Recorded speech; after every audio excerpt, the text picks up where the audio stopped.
Good morning everybody. Myself Manish Gupta. I am senior lecturer in computers at KCGVW Ambala City. So today I will discuss clipping technologies. तो सबसे पहले हमें ये पता होना चाहिए कि what is the meaning of clipping. So clipping, it is any procedure that identifies those portions of a picture that are either inside or outside of a specified region of space is referred to as a clipping algorithm or simply clipping. हम एक example लेकर के चलते हैं. आप सभी लोग familiar हो MS वर्ड की फंक्शनिंग से. अगर आप with the help of clip art कोई एक पिक्चर इंसर्ट करते हो अपने डॉक्यूमेंट के अंदर, तो एक पिक्चर टूलबार अपीयर होती है the moment you select that picture. तो उस टूलबार के अंदर you have got an option of clipping.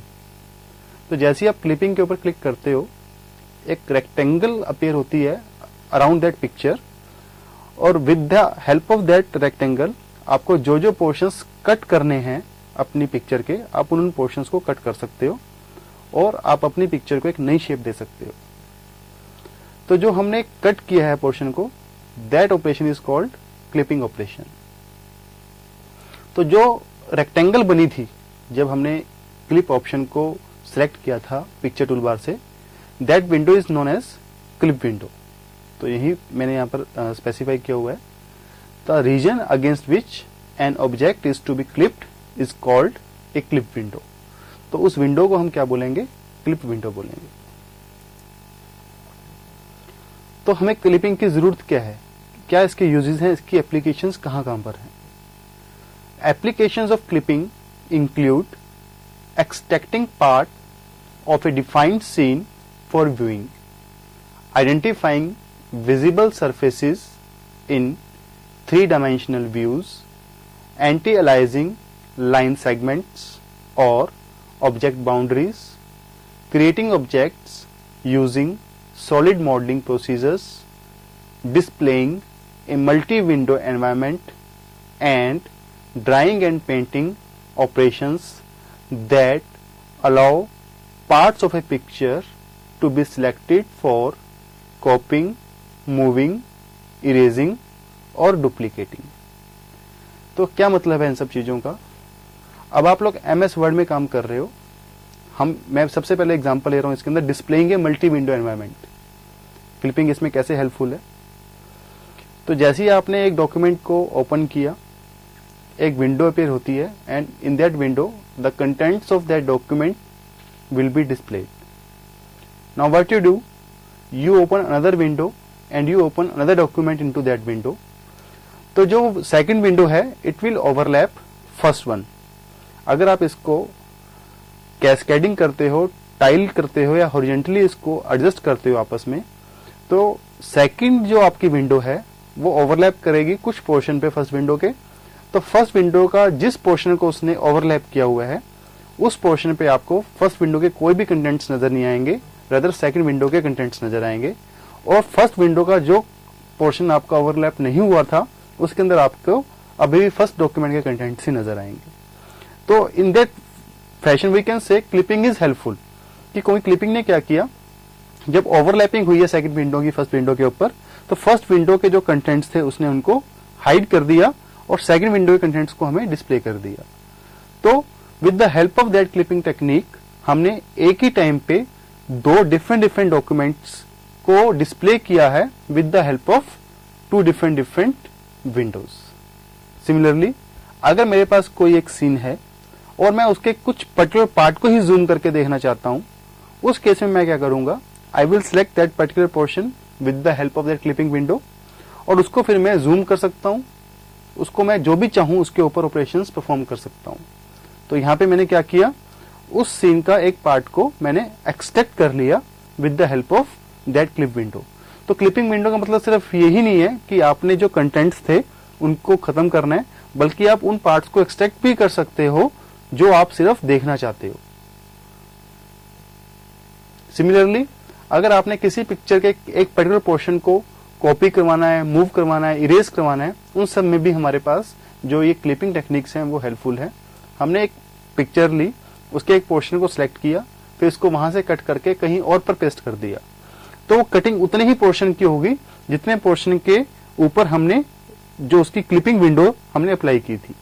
तो उस वे में भी हम कह सकते हैं कि क्लिपिंग टेक्निक हमारे लिए काफी हेल्पफुल है। So depending on the application, the clip window can be a general polygon और it can even have curved boundaries. अब हम जो भी यहां पर एग्जांपल्स लेंगे उसके अंदर हम एक general polygon, that is we will take a rectangular clip window. लेकिन हमारे पास ऐसे भी सॉफ्टवेयर्स हैं जहां पर हम ऐसी सी क्लिपिंग बाउंड्रीज भी ले सकते हैं which are having the curved boundaries. So here we will first consider clipping methods using rectangular clip regions, जो कि आपके रेक्टेंगुलर शेप में होंगे। उन क्लिपिंग रीजन्स को हम यूज करेंगे यहां पर, और उसके बाद हम दूसरे क्लिप रीजन शेप्स को डिस्कस करेंगे।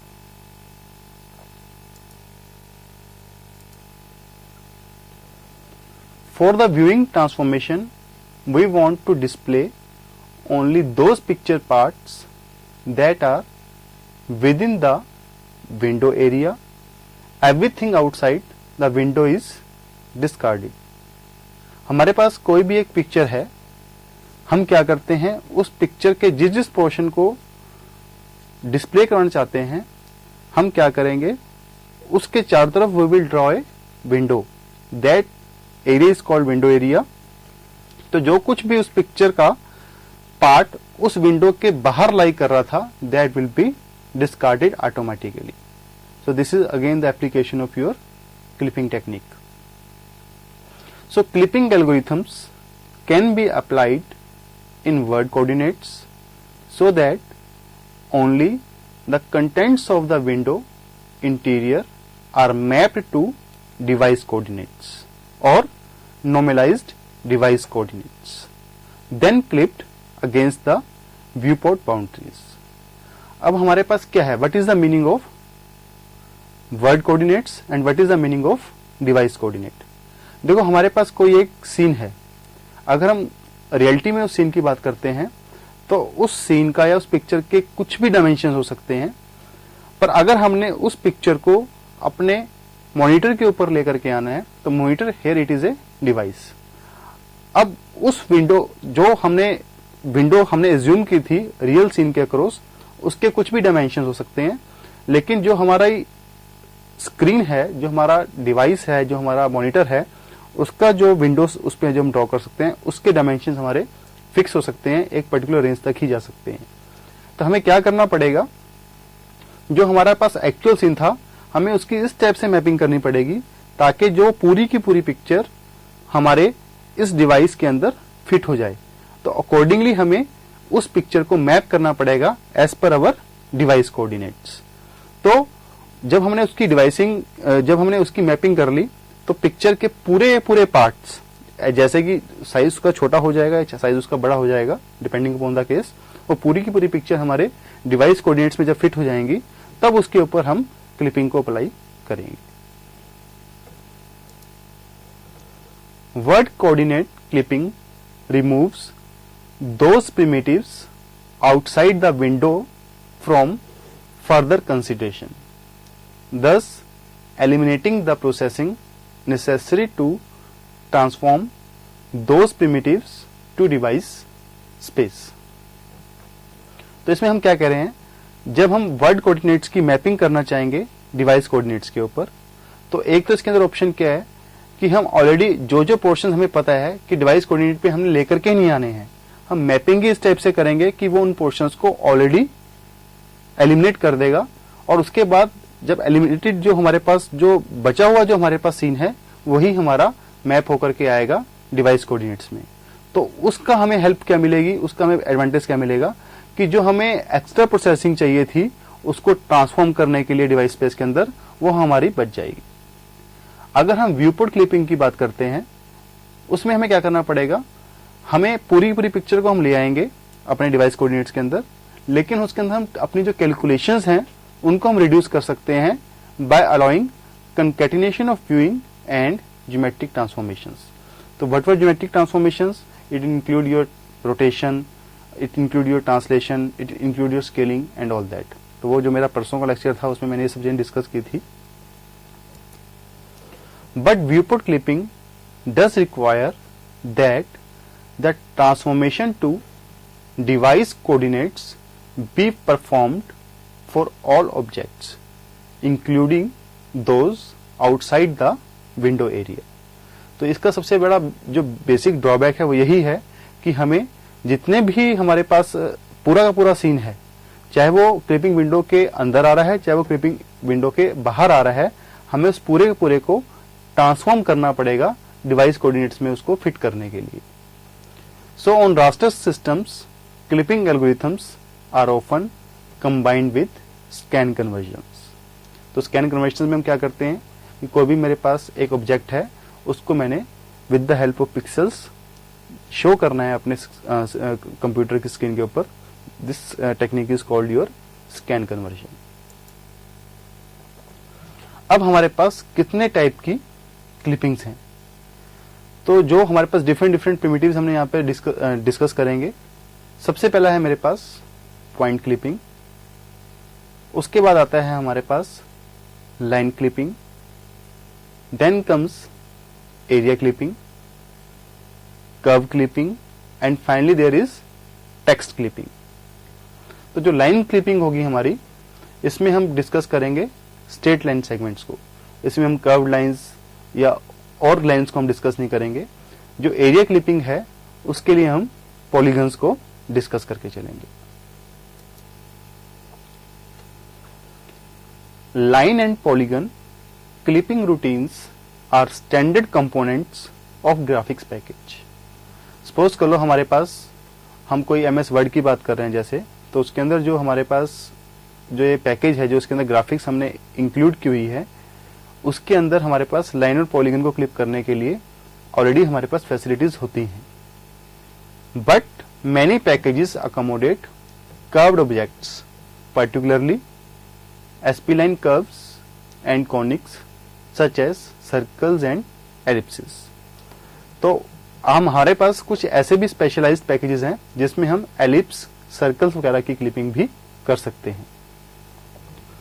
Another way to handle curved objects is to approximate them with straight line segments. इसमें हम क्या करेंगे, जैसे सर्कल है, सर्कल की जो हमारी पेरिफेरी है, हम उसको स्मॉल सेगमेंट्स में स्ट्रेट लाइन के सेगमेंट्स मान करके चलेंगे और उसके बाद फिर उन लाइन जो सेगमेंट्स हैं उनके ऊपर हम लाइन या पॉलीगन क्लिपिंग के प्रोसीजर्स को अप्लाई करेंगे. बिकॉज जो हमारे पास सर्कल बना हुआ है, अगर हम उसको एलोबरेट करते हैं तो हम मान सकते हैं कि it is a combination of small straight lines. तो उन स्ट्रेट लाइंस के ऊपर हम लाइन या पॉलीगन क्लिपिंग्स को अप्लाई कर सकते हैं. तो let us discuss first of all point clipping. अब पॉइंट क्लिपिंग में वो क्या कहता है, हमने यहां पे एज्यूम कर लिया कि जो हमारे पास क्लिप विंडो है वो रेक्टेंगल है. अब हमारे पास कोई एक पॉइंट है P जिसके कोऑर्डिनेट्स हैं X एंड Y. हम कहते हैं कि हम उस पॉइंट को तभी सेव करेंगे फॉर डिस्प्ले पर्पस के लिए अगर वो नीचे वाली जो दो इक्वेशंस है जो पॉइंट P है इनको सेटिस्फाई कर रहा है. But are those two equations. जो X है it should lie within XW min and XW max, YW min and YW max, where the edges of the clip window XW min, XW max, YW min and YW max can be either the word coordinate window boundaries or viewport boundaries. क्या मतलब है इस चीज का? Let us see.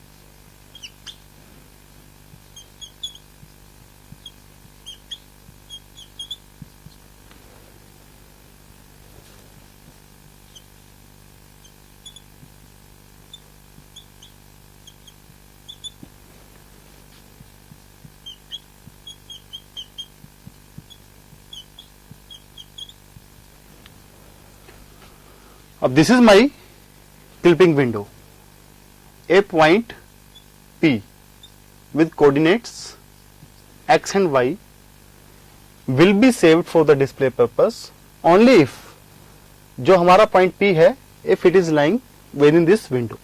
अगर आप यहाँ पे चेक करते हो जो x की वैल्यू है, x ग्रेटर है आपका एक्स डब्ल्यू मीन से और ये स्मॉलर है आपका एक्स डब्ल्यू मैक्स से। सिमिलरली जो पॉइंट y है ये आपका बड़ा है आपका वाई डब्ल्यू मीन से और ये आपका स्मॉल है वाई डब्ल्यू मैक्स से। अगर इनमें से कोई भी एक इक्वेशन सेटिस्फाई नहीं होती तो उस केस में हम कहेंगे कि वो पॉइंट है हमारा, उसको हमने क्लिप करना है, उसको हमने डिस्कार्ड करना है। सपोज कर लेते हैं जो पॉइंट ये वाला P था वो हमारा यहां कहीं स्टैंड करता है। अब जो x है, जो पॉइंट x है, it is greater than x W mean. ये वाली इक्वेशन मेरी यहां पे सेटिस्फाई हो रही है इतना portion, but it is not smaller than x W max, तो ये तो मेरी सेटिस्फाई नहीं होती। अब y को लेते हैं, y जो है ये वाई डब्ल्यू मीन से बड़ा है और वाई डब्ल्यू मैक्स से छोटा है, ये इक्वेशन मेरी सेटिस्फाई हो रही है। लेकिन एज ए होल दोनों की दोनों जो मेरी इक्वेशंस हैं ये सेटिस्फाई नहीं हो रही, उस केस में मैं क्या करूंगा, इस पॉइंट P को मैं स्टोर नहीं करूंगा डिस्प्ले पर्पस के लिए।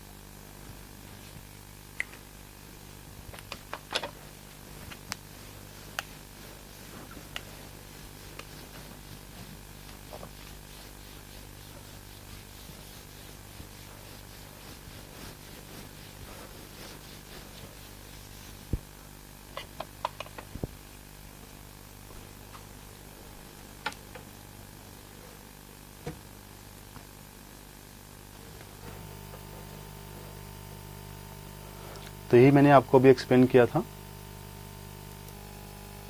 सो if any one of these four inequalities are not satisfied, the point is clipped, that is it will not be saved for the display purpose. तो यही मैंने अभी आपको शो किया था व्हाइट बोर्ड के ऊपर। Next is although point clipping is applied less often than line or polygon clipping, some applications may require a point clipping procedure। जो पॉइंट क्लिपिंग है हमारी, इसकी हमें जरूरत काफी कम पड़ती है कंपेयर टू लाइन क्लिपिंग और पॉलीगन क्लिपिंग। लेकिन फिर भी कुछ ऐसी सिचुएशंस आ जाती हैं हमारे पास जब हमें इनको यूज करना पड़ सकता है पॉइंट क्लिपिंग को। जैसे point clipping can be applied to scenes involving explosions और sea foam that are modelled with particles, जिसको हम पॉइंट्स भी कह सकते हैं, distributed in some region of the scene. अब सपोज कर लो आपने कोई वोल्केनो शो किया है, उसमें से कुछ आप निकल रहा है बाहर, तो उसको जो भी उसके अंदर से बाहर निकल रही है चीजें, उसको हम शो करेंगे with the help of points. तो हमने उन पॉइंट्स को डिस्प्ले करना है जो हमारे with in the clipping window के अंदर है, और जो उससे बाहर है उसको हम ऑटोमेटिकली क्या कर देंगे, डिस्कार्ड कर देंगे with the help of clipping algorithm. तो इस केस में हमें पॉइंट क्लिपिंग की जरूरत पड़ सकती है। Next is our line clipping. Figure below illustrates possible relationships between line position and standard rectangular clipping region। हम यहां पर रेक्टेंगुलर क्लिपिंग रीजन को लेंगे और उसके अगेंस्ट हम जो लाइन को ड्रॉ करना चाहते हैं उसका हम पोजीशन को चेक करेंगे against that standard rectangular clipping region. तो उसमें हमारे पास कई सारे पार्ट्स इन्वॉल्व हैं। सबसे पहले तो हम ये चेक करते हैं उसके अंदर कि a given line segment to determine whether it lies completely inside the clipping window, क्या ये पूरी की पूरी क्लिपिंग विंडो के अंदर ही लाई करती है। अगर नहीं करती, if it doesn't, we try to determine whether it lies completely outside, और अगर वो पूरी की पूरी आउटसाइड भी नहीं करती, so we must perform intersection calculations with one side or more clipping boundaries. तो उसके बाद हम ये चेक करेंगे कि उस पर्टिकुलर लाइन का कौन कौन सा पार्ट क्लिपिंग विंडो के बाहर लाई करता है और कौन सा पार्ट क्लिपिंग विंडो के अंडर लाई करता है, और उसके अंदर फिर हमें क्या करना पड़ेगा, we have to perform some intersection calculations. अब अगर हम इस पिक्चर को ध्यान से देखते हैं, ये जो लेफ्ट पे है मेरे पास जो वाली पिक्चर है, ये बिफोर क्लिपिंग। अब मेरे पास जो क्लिपिंग विंडो है वो रेक्टेंगुलर इन शेप है। अब अगर आप ध्यान से चेक करते हो, जो लाइन P1 P2 है, it is lying completely with in the clipping window. तो आफ्टर क्लिपिंग मैंने यहाँ पे जो शो किया है, जो P1 P2 है, इसको मैं पूरी की पूरी को सेव कर लूंगा डिस्प्ले पर्पस के लिए। जो लाइन P9 P10 है या P4 P5 है, these two lines are completely lying outside the clipping region। तो हम इनको completely discard कर देते हैं। तो मैंने P9 P10 और P4 P5 जो दो लाइंस थी वो मैंने क्लिपिंग विंडो के बाहर शो नहीं की सेकंड फिगर के अंदर। Now we are left with two more lines, P5 P6 and P7 P8। तो अब हमारे पास P5 P6 के अंदर क्या है कि one portion of the line is lying, one and point of the line is lying outside the clipping window, जो हमारा यहाँ P5 है, और जो बाकी का पोर्शन है लाइन का जो P6 वाला है, that is lying completely inside the window. तो हम इसके ऊपर क्या करेंगे, we will perform intersection calculations, और हमें पता चल जाएगा कि जो क्लिपिंग विंडो की जो बाउंड्री है उससे लेकर के P5 तक का जो पोर्शन था उसको हम डिस्कार्ड कर देंगे, and we will be left with line P6 P-5 जो मैंने यहाँ पे राइट हैंड साइड पे शो कर रखा है। सिमिलरली जब मेरे पास लाइन P7 P8 थी, उसका दोनों के दोनों end points they were lying outside the clipping window, but a part of that line is passing across the clipping window. So to retain that particular part, what we will do, हमें यहाँ पर multiple intersection calculations करनी पड़ेंगी। तो जिसकी वजह से मेरे पास एक पॉइंट P-7 आ जाएगा और एक P-8 आ जाएगा। तो उसके बीच का जो पार्ट है that will be saved for the display purpose. तो यही यहां पे मैंने देखो एक्सप्लेन किया हुआ है। We process lines through the inside outside test by checking the line end points. Inside outside का मतलब क्या है, पहले हम चेक करते हैं कि कौन सा एंड पॉइंट लाइन का लाई कर रहा है within the clipping region. फिर उसके बाद हम क्या करते रहेंगे, आगे आगे प्रोसीड करते रहेंगे, और finally we will come to a point जब वो जो वाला हमारी जो लाइन है वो या तो खत्म ही हो जाएगी within the clipping region, या फिर उस पोर्शन में पहुंच जाएगी जहां पर ये इंटरसेक्ट करेगा क्लिपिंग बाउंड्री के साथ। तो जहां पर भी वो क्लिपिंग बाउंड्री के साथ इंटरसेक्ट करेगा वहां तक हम लाइन को सेव कर लेंगे, उसके बाद की लाइन को हम डिस्कार्ड कर देंगे। So a line with both end points inside all clipping boundaries such as the line from P1 to P2 is saved। क्योंकि मैंने देखो P1 P2 दोनों जो पॉइंट्स थे they were lying inside the clipping window। तो मैंने calculations P1 से start की और करता चला गया मैं जब तक कि P2 नहीं पहुंचता, क्योंकि वहां पर बीच में कहीं पर भी क्लिपिंग विंडो की बाउंड्रीज नहीं आ रही है। तो पूरी की पूरी जो लाइन है हमारी वो हमारी सेव हो जाएगी। A line with both end points outside any one of the clip boundaries, जो कि मेरे पास कौन कौन सी थी आपकी P3 और P4 थी ये वाली, या कौन सी थी मेरे पास P9 और P10, ये दोनों की दोनों completely outside the clipping window lie कर रही हैं। तो उनको हमने क्या कर दिया, पूरा पूरा डिस्कार्ड कर दिया। All other lines cross one और मोर क्लिपिंग बाउंड्रीज एंड में require calculation of multiple intersection points. तो उनकी इंटरसेक्शन पॉइंट्स की कैलकुलेशन कैसे करनी है वो मैंने आपको बताई दी है आपको। So to minimise calculations we try to devise clipping algorithm that can efficiently identify outside lines and reduce intersection calculations.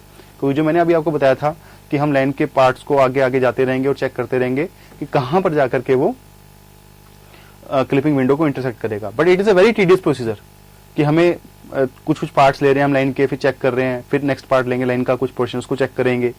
तो इसमें और अगर कोई बाहर चला जाएगा तो हमें वापस बैक ट्रैक भी करना पड़ेगा। तो इन सब कैलकुलेशंस को मिनिमाइज करने के लिए we will try to devise some clipping algorithm. So for a line segment with end points x1 y1 and x2 y2 and one or more endpoints outside the clipping rectangle, the parameter representation x is equal to x1 plus u, x2 minus x1, जो और y के लिए हो जाएगा y1 is equal to u, y2 minus y1, where you should lie within 0 and 1. तो जो x1, x2, y1, y2 थे ये हमारे लाइन के एंड पॉइंट्स थे. So these two equations could be used to determine values of parameter u for intersections with the clipping boundary coordinates. तो अगर हमारे पास जब हम ये परफॉर्म करते हैं और हमें चेक करते हैं कि अगर u की वैल्यू हमारी 0 और 1 के बीच में आ रही है, इट मीन्स कि हमने उस लाइन को स्टोर करना है, नहीं तो हमने उस लाइन को डिस्कार्ड करना है. So if the value of u for an intersection with a rectangle boundary edge is outside the range 0 to 1, the line does not enter the interior of the window at that boundary. If the value of u is within the range from 0 to 1, the line segment does indeed cross into the clipping area. So this method can be applied to each clipping boundary edge in turn to determine whether any part of the line segment is to be displayed or no. Line segments that are parallel to window edges can be handled as special cases, क्योंकि उस case में अगर हमारे पास जो line segment parallel to window edges हैं उस case में हमारा ये अप्लाई नहीं होगा, उसके लिए फिर हमें स्पेशल केसेस मान करके उसको अलग से डील करना पड़ेगा. तो इन सब के लिए हमारे पास क्या है, we are having one line clipping algorithm which is known as Cohen Sutherland line clipping algorithm. So this is one of the oldest and most popular line clipping procedure. Generally, this method speeds up the processing of line segments by performing initial tests that reduce the number of intersections that must be calculated. क्योंकि हमारा जो basic objective है वो ये है कि हमें अपने जो इंटरसेक्शंस की जो कैलकुलेशंस हैं उनको मिनिमाइज करना है. उससे हमारी स्पीड ऑटोमेटिकली इंप्रूव हो जाएगी और एफिशिएंसी हमारे जो एल्गोरिथम की है वो इंप्रूव हो जाएगी. So every line endpoint in a picture is assigned a 4-digit binary code which is called a region code, which identifies the location of the point relative to the clipping boundaries. अब हम अगर हम ध्यान से check करें कि हमारे पास जो बीच की विंडो है, मैं शो करता हूं दिस वन, तो अगर कोई भी पॉइंट इस विंडो के अंदर स्टैंड करता है, लाई करता है, तो उसका रीजन कोड क्या हो जाएगा 0000. दीज 4 zeros, जो फर्स्ट जीरो है ये वाली, दिस इज कोरस्पॉन्डिंग टू हमारा है जो ये लेफ्ट के लिए है. जो सेकंड विंडो है, जो सेकंड जीरो है that is corresponding to right, third one is corresponding to bottom and fourth one is corresponding to top. तो अगर हम इस पॉइंट की बात करते हैं, अगर कोई एंड पॉइंट यहां पर आ रहा है, देखो इस विंडो के कोरस्पॉन्डिंग ये कहां पर है, ये राइट पे है, तो इसका लेफ्ट वाला जो बिट है वो 0 हो गया, राइट वाला 1 हो गया. उसके बाद ये इस विंडो से पॉइंट कहां है, ऊपर है, तो बॉटम वाला 0 हो गया, टॉप वाला क्या हो गया 1 हो गया. अब इसी पॉइंट को यहां पर अगर एंड पॉइंट यहां पे स्टैंड कर रहा होगा, लेफ्ट वाला 0 हो गया, राइट वाला 1 हो गया, बॉटम वाला 1 हो गया एंड टॉप वाला 0 हो गया. तो इन दिस फैशन हम क्या कर सकते हैं, हमारे पास जो ये 9 रीजन कोड्स आए हैं, जो भी कोई लाइन होगी वो इन 9 रीजन कोड्स के अंदर जो उसका एंड पॉइंट होगा कहीं ना कहीं पर एग्जिस्ट कर रहा होगा. So each bit position of the region code is used to indicate one of the 4 relative coordinate positions of the point with respect to the clip window. First one is for the left, second bit position is for the right, third bit position is for the top, fourth bit position is for the bottom. By numbering the bit positions in the region code as 1 through 4 from right to left, the coordinate regions can be correlated with the bit positions as this one. तो जो bit 1 है वो left के लिए है, bit 2 है हमारा right के लिए, bit 3 है हमारा below, bit 4 है हमारे पास above. तो अगर वैल्यू 1 है हमारे पास किसी बिट पोजीशन में, तो ये चीज ये इंडिकेट करेगा कि वो हमारे पास जो पॉइंट है उस क्लिपिंग विंडो के कोरस्पॉन्डिंगली उस रिलेटिव पोजीशन में है, नहीं तो उस बिट पोजीशन की वैल्यू को हम क्या कर देंगे 0 सेट कर देंगे. So if a point is within the clipping rectangle, the region code is 0000. A point that is below and is to the left of the rectangle has a region code of अब देखो हम बात कर रहे हैं below, तो हमारे पास जो बिट नंबर 3 है वो बिलो के लिए था, तो यहाँ पे मैंने बिट नंबर 3 के लिए वैल्यू क्या रख दी 1। उसके उसने कहा लेफ्ट की बिट पोजीशन क्या थी 1, तो 1 के लिए हमने क्या कर दिया यहाँ पर 1। बाकी की जो सेकंड पोजीशन और जो फोर्थ पोजीशन थी जो मेरे पास राइट के लिए और टॉप के लिए थी, उनको मैंने 0 0 कर दिया। तो इस टाइप से हम किसी भी एंड पॉइंट का जो रीजन कोड है that we can calculate. So bit values in the region code are determined by comparing end points coordinate values to the clip boundaries. तो जो हमारे पास क्लिप बाउंड्रीज थी उनकी उसके अंदर जो रीजन कोड था वो क्या था 0 0 0 0 था। So with reference to that हम बिट वैल्यूज निकालेंगे किसी भी एंड पॉइंट की। So bit 1 is set to 1 if x is less than xw mean. So bit 1 was corresponding to your left position. Similarly, the other 3 bit values can be determined using the similar comparison. So bit number 2 will be set if xw max is less than x, and similarly bit number 3 which is corresponding to bottom will be set if y is yw max is less than y and so on. तो ये चीज मैंने यहाँ पर show कर रखी है आपके पास। Calculate differences between end point coordinates and clipping boundaries, use the resultant sign bit of each difference calculation to set the corresponding value in the region code. तो देखो मैंने यहाँ पे क्या बिट 1 जो मेरे पास लेफ्ट के लिए था मैंने x minus x W mean लिया है, जो बिट 2 था वो मेरे पास मैक्स माइनस एक्स डब्ल्यू लिया है, जो बिट 3 था वो मैंने क्या रखा है y माइनस वाई डब्ल्यू मीन, और जो बिट 4 था वो मैंने रखा है वाई डब्ल्यू मैक्स माइनस वाई ले रखा है, जैसे मैंने अभी आपको एक्सप्लेन किया। So once we have established region codes for all lines and points, we can quickly determine which lines are completely inside the clip window and which are clearly inside. So any lines that are completely contained within the window boundaries have a region code of 0 0 0 for both end points. तो अगर line के दोनों end points के जो reason codes है वो 0 0 0 0 है, इसका मतलब लाइन है जो हमारी कंप्लीटली लाई कर रही है within the clipping window, हम पूरी लाइन को क्या कर लेते हैं सेव कर लेते हैं, उसको एक्सेप्ट कर लेते हैं। But any line that have a 1 in the same bit position in the region code for each pen point are completely outside the clipping rectangle. तो जैसे सपोज कर लो हमारे पास फर्स्ट पोजीशन पे 1 है, इसका मतलब दोनों एंड पॉइंट्स के लिए, इसका मतलब क्या हुआ वो पूरी की पूरी लाइन जो है वो हमारे पास जो क्लिपिंग विंडो थे उसके लेफ्ट पे स्टैंड कर रही है, तो हम पूरी लाइन को क्या कर देंगे डिस्कार्ड कर देंगे। So we would discard the line that has a region code of 1001 for one endpoint and a code of 0101 for the other endpoint. क्योंकि देखो दोनों के अंदर क्या हो रहा है मेरे पास, देखो यहाँ पर भी 1 आ गया फर्स्ट बिट पोजीशन पे, यहाँ पे भी क्या आ गया 1 आ गया फर्स्ट बिट पोजीशन पे, जो कि कोरस्पॉन्डिंग टू लेफ्ट पोजीशन थी रीजन कोड की। तो इसका मतलब दोनों एंड पॉइंट जब लाइक कर रहे हैं लेफ्ट पे, तो पूरी line outside the clipping window है, हम पूरी लाइन को क्या कर देंगे डिस्कार्ड कर देंगे। So both end points of this line are left of the clipping rectangle, so as indicated by the 1 in the first bit position of each region code. So a method that can be used to test lines for total clipping is to perform the logical AND operations with both region codes. If the result is not 0 0 0 0, the line is completely outside the clipping region. Then comes your polygon clipping.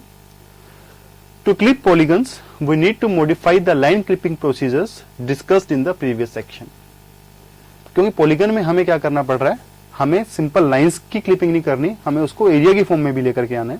Because a polygon boundary processed with a line clipper may be displayed as a series of unconnected line segments. कि जो polygon है basically it is a closed object, it is a ये closed है आपकी चारों तरफ से, लेकिन जब आप उसके ऊपर लाइन क्लिपिंग अप्लाई कर देते हो तो it may result in some unconnected line segments depending upon the orientation of the polygon to the clipping window. Let us see here.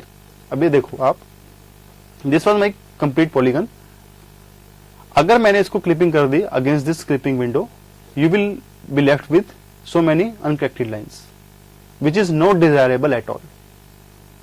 तो हमें क्या करना है, what we really want to display is a bounded area after the clipping.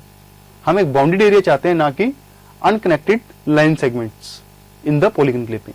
तो उसके लिए हमें क्या करना पड़ेगा, so for polygon clipping we require an algorithm that will generate one or more closed areas.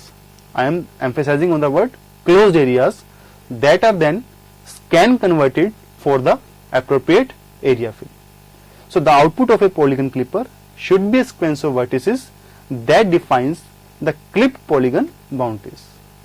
What I mean to say ये कि अगर हमारे पास पॉलीगन थी, तो आफ्टर क्लिपिंग ये देखिए, it should be left with this closed area and this closed area, ना कि अनकनेक्टेड लाइंस होनी चाहिए हमारी।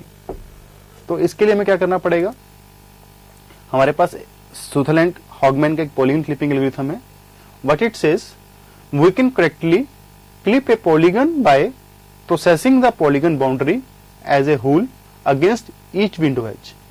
हम पूरी की पूरी पॉलीगन को लेंगे और जितने हमारे पास 4 विंडो एजेस हैं, हम सीरियली क्या करेंगे, एक एक विंडो एज को लेंगे और उसके कॉरस्पॉन्डिंगली उसकी हम क्लिपिंग करते चले जाएंगे। This could be accomplished by processing all the polygon vertices against each clip rectangle boundary in turn. पहले हमने लेफ्ट की ले ली, फिर सपोज को हमने टॉप की ले ली, फिर राइट की ले ली बाउंड्री, फिर हमने बाउंड्री की ले ली।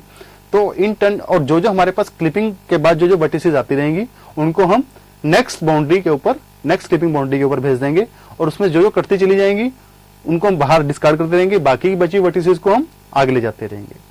सो beginning with the initial set of polygon vertices, we could first clip the polygon against the rectangle boundary to produce a new sequence of vertices. तो जो हमारे पास न्यू सेट ऑफ वर्टिसेस जो आई हैं, those could then be successively pass to a right boundary. पहले हमने left पे भेजा, फिर हम उसको किस पे भेज रहे हैं, राइट बाउंड्री भेज रहे हैं। उसके बाद हम उसको भेजेंगे बॉटम बाउंड्री पे, और उसके बाद हम उसको भेज सकते हैं टॉप बाउंड्री पे। हम इसको किसी भी ऑर्डर में यूज कर सकते हैं। So at each step a new sequence of output vertices will be generated and pass to the next window boundary clipper. क्या मतलब है इसका, लेट अस सी। देखो मेरे पास this is my original clipping polygon, ये वाली है, और जो रेक्टेंगुलर शेप है ये मेरे पास क्या है, क्लिपिंग विंडो है। जब मैंने इसको पहले क्या किया, जितनी भी वर्टिसेस थी 1 2 3 4 5, पांचों का मैं क्या करता हूं, इस जो लेफ्ट वाली विंडो है, लेफ्ट बाउंड्री है, उस पे मैं इसको भेजता हूं। तो यहाँ पे ये भी क्लिप होगी और मेरे पास क्या हो जाएगा, बाकी की सारी एज इट इज रहेंगी। फिर उसके बाद मैंने इसको क्लिपिंग राइट की, तो जो क्लिपिंग राइट के बाद ये इस शेप में आ जाएगी। तो बॉटम पे क्लिपिंग की तो नीचे से इसकी क्लिपिंग होगी, एंड फाइनली मैंने टॉप पे भेज दिया, and I will be left with closed area. So this is a clipping A polygon against the successive window boundaries. पहले लेफ्ट पे, फिर राइट पे, फिर बॉटम पे, एंड फाइनली फिर टॉप पे हमने इसको भेज दिया। So there are 4 possible cases when processing vertices in sequence around the perimeter of a polygon. As each pair of adjacent polygon vertices is passed to a window boundary clipper, we make the following test. तो जैसे हमारे पास जो polygon की जो vertices हैं वो window boundary के पास जाएंगी, हमने एक टेस्ट करना है। सबसे पहले हम चेक करते हैं कि अगर तो first vertex is outside the window and the second vertex is inside, हम क्या करेंगे, हम तो एक तो both the intersection point of the polygon edge with the window boundary and the second vertex are added to the output vertex list. मतलब क्या हुआ कि मेरे पास जो वर्टेक्स थी, जो मेरे पास एक लाइन थी, उसकी 2 वर्टेक्सेस थी। फर्स्ट वर्टेक्स जो आउटसाइड द विंडो है, सेकंड इनसाइड द विंडो है, तो सेकंड वैल्यू तो स्टोर करना ही करना है। इन एडिशन टू दैट हमने जो उसका इंटरसेक्शन पॉइंट था विंडो बाउंड्री के साथ, उसको भी सेव कर लिया। फिर हम क्या करेंगे, अगर both input vertices are inside the window boundary, तो इसका मतलब क्या है, हमने सिर्फ सेकंड वैल्यू को स्टोर करना है, क्योंकि पहले वाला हमारा ऑलरेडी स्टोर कर चुके हैं हम फर्स्ट मेथड से। थर्ड में हमारे पास क्या है, अगर first vertex is inside the window boundary and the second vertex is outside, तो फर्स्ट को हम ऑलरेडी सेव कर चुके हैं, तो सेकंड वाले को जो आउटसाइड है उसको हम क्या कर देंगे, हमने उसका सिर्फ एज इंटरसेक्शन है उसको हमने ऐड करना है, बाकी को जो second vertex as it is थी उसको हमने छोड़ देना है। If both input vertices are outside the window boundary, तो हम दोनों को ही क्या कर देंगे, डिस्कार्ड कर देंगे, and nothing will be added in the output list. तो इसको हमने यहाँ पे शो कर रखा है, ये देखिए, दिस वाज माय पॉलीगन। अब देखो V1 एंड V2, तो first vertex V1 that is outside the clipping window and this V2 is lying within the clipping window। तो मैंने क्या किया, एक तो इनका इंटरसेक्शन पॉइंट V-1 इसको स्टोर कर लिया और V2 को स्टोर कर लिया। अब इन दोनों को लो, V1 V2, मैंने V2 को नाम है V1 दे दिया, दिस इज ऑलरेडी स्टोर्ड, तो मैं किसको सोल्व करूंगा, अब इसको V2 को स्टोर करूंगा, तो इन से V2। जब मैं यहां पर आऊंगा, अब V1 अंदर है और जो V2 है आउटसाइड है, बट इस पॉइंट को मैं ऑलरेडी सेव कर चुका हूं, तो मैं इन दोनों का जो इंटरसेक्शन पॉइंट है V1 इसको स्टोर कर लूंगा।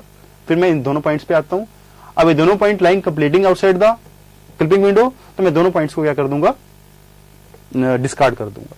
तो this is how this algorithm works. So we'll illustrate this method by processing the area in figure below against the left window boundary vertices. Vertices 1 and 2 are found to be on the outside of the boundary. Moving along to the vertex 3 which is inside, we calculate the intersection and save both the intersection points and vertex 3. देखिए यहाँ पे देखिए अब जैसे मेरे पास, अब देखो 2 and 3 था, 2 बाहर था 3 अंदर था, तो इस पॉइंट को स्टोर कर लिया, इसको स्टोर कर लिया.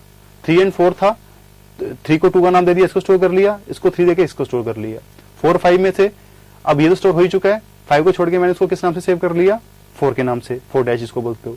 5 और 6 में ये ऑलरेडी सेव हो चुका है 4 डैश के नाम से, अब इस इंटरसेक्शन को सेव कर लिया 5 के नाम से. अब जो भी बचा है 6 1 and 2 ये टोटल मैं क्या कर दूंगा, डिस्कार्ड कर दूंगा. So vertices 4 and 5 are determined to be inside and they also are saved. The 6 and the final vertex is outside, so we found and saved the intersection point only. So using the 5 save points, we would repeat the process for the next window boundary. तो कहने का मतलब है कि जब मैंने इस window के लिए कर लिया, this was my left window boundary, अब यही प्रोसेस मैं अप्लाई करूंगा टॉप के लिए, फिर राइट के लिए और फिर बॉटम के लिए. तो मेरे पास फाइनली जो सेट ऑफ वर्टिसेस आएंगी उनको मैं ड्रा कर लूंगा and I will be left with the only those vertices which are completely inside the clipping window. So implementing the algorithm,